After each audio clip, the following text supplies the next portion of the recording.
So why do people hate Phoenix? I actually asked AI or ChatGPT why people hate living here, and the responses it provided, honestly, they're pretty common issues I hear people complain about here in the Valley. This topic isn't necessarily fun to talk about, but my goal is to keep it real and to be as transparent as possible. And we're gonna include one of the scariest topics, and that is water scarcity in Arizona. At the end of the day, I love the city more than anything. It is my home, but it does have its problems, and it's not perfect. I am Courtney Strzelczyk, your local Phoenix realtor, here to share all things Phoenix and East Valley. And I am a servant at heart, so if you need any assistance with moving or buying a home here in the Valley, please reach out. So let's jump into the 5 reasons why people hate living here in Phoenix.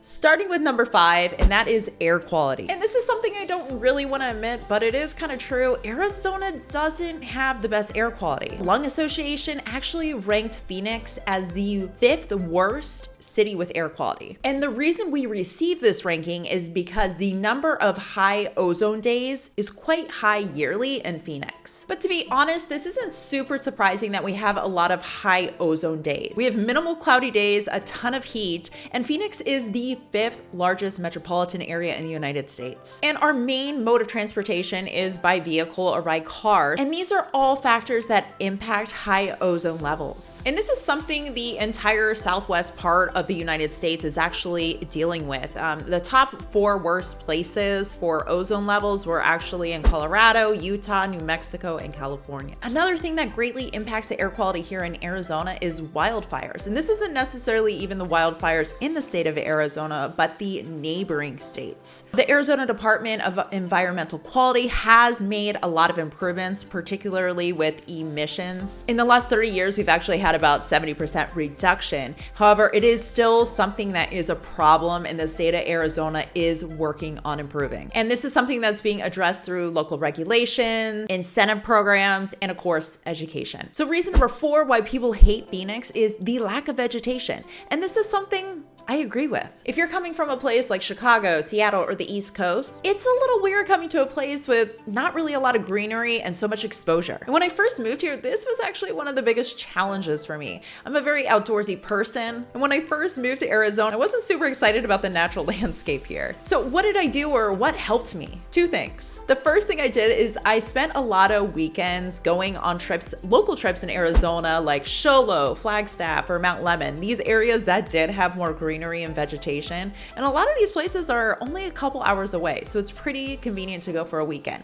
That helped me tremendously. And the second thing, honestly, it was just time. It was something I got used to, and now I don't even really notice it until I go to an area that's really green, like the East Coast, and I'm like, wow, there's a lot of greenery here.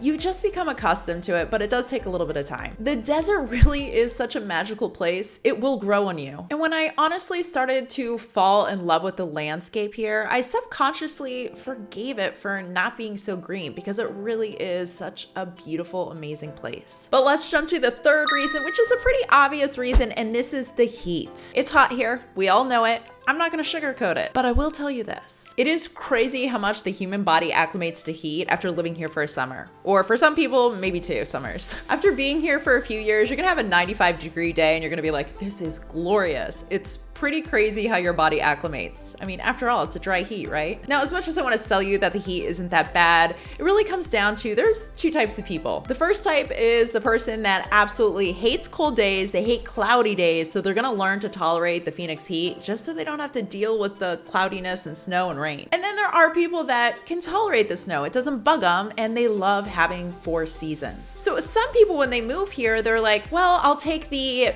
8 months that are absolutely beautiful, learn how to tolerate the heat.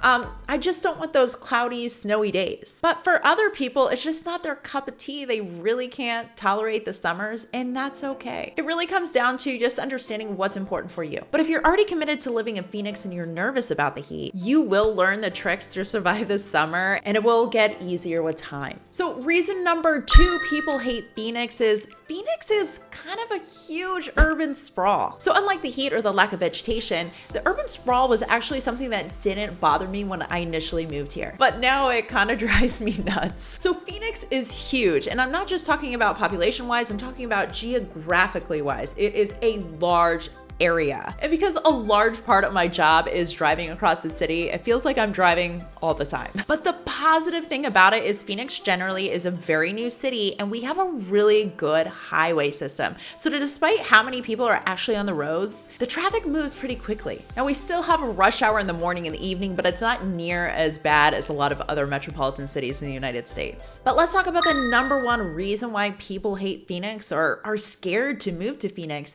and that is water scarcity. This is a tough topic to talk about because it's unsettling to think about that we could potentially be running out of water. In my effort to be as objective as possible in providing the facts, I am citing my sources below. And this leads to 2 points that I think pretty much everyone's gonna agree with. Number one, water shortage is definitely a problem in Arizona. And if we go on with business as usual, long term, that's going to be problematic. The second point is the media loves a good fear-mongering headline. And as a result, this can be very misleading on what's actually happening in Arizona and where our water conservation efforts really should be focused. Sarah Porter actually brought up one of the biggest things people get wrong is that population growth is the reason we're having water supply issues in the state of Arizona. And she points out that it's much more complicated than that. And I'm gonna explain. So the population in central Arizona, the area surrounding Phoenix, has grown by 45% population-wise in the past 20 years. However, water usage has only increased by 14%. And the reason we haven't seen a bigger increase with usage is because most of our water is actually used for agriculture,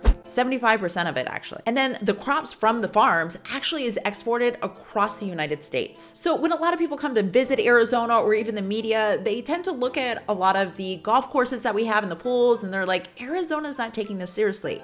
And it's a valid concern, the golf courses and the pools, certainly. But the reality is if the local government focus on these areas to make cuts, it's not necessarily going to make the impact that we need in the timeline that we have. And that is why agriculture has been the focus of water conservation in Arizona. And in this department, Arizona actually has done a really good job, particularly monitoring groundwater, which is actually our primary water source used for agriculture. In the mid-90s, 90% of our water use was actually used for farming, and now we're down to 75%. Arizona is actually one of the pioneer states in establishing water sustainability in the agricultural area, even ahead of California. And today we're actually ranked number 3 for water sustainability and efficiency. But as much as I want to give Arizona accolades for their water conservation endeavors, at the end of the day, we still have a water shortage issue that needs to be addressed. However, the concern isn't that residents here in Phoenix or Arizona are not going to have enough water to be safe. That's not the concern. The concern is that we're actually going to be losing agricultural production. We won't have as much food to export to the rest of the country. And if our national food source is impacted, that's then going to impact our overall nutrition and then unfortunately, our health. In the farming world, there have been a lot of engineering and management options that have been identified. But one of the bigger hurdles that we're tackling today really is financing and how to make it affordable for farmers. Because some of these engineering strategies aren't necessarily the cheapest. Is our water shortage that we're experiencing in Arizona as imminent of a danger as some of these other climate issues that we're seeing in other states? Probably not, but there still will be a long-term impact on our country if it's something that's not addressed. But at the end of the day, it's something that's not going to just impact Arizonans. It's something that's going to impact the entire United States. I also do believe that Phoenix and the residents here, we can all make a better effort in conserving water. I do think that's really, really important. Now, a common question I get asked as a realtor, will we see construction slow down in more of these rural communities that don't have assured water supply? And the answer is, we haven't seen it yet, but it's most likely gonna happen in the near future. Now, if this is a topic you guys are still uncertain about or nervous about, please check out some of the resources I have below. I do really believe it's important for people to understand what is going on in Arizona. Now, we did talk a lot about the negatives of living in Phoenix, but there really are so many incredible aspects of this amazing state and city. If you're thinking about relocating to Phoenix and you wanna know more, please check out this playlist right here. I talk about the good, the bad, and the ugly. Thank you so much for your time and have a fantastic day.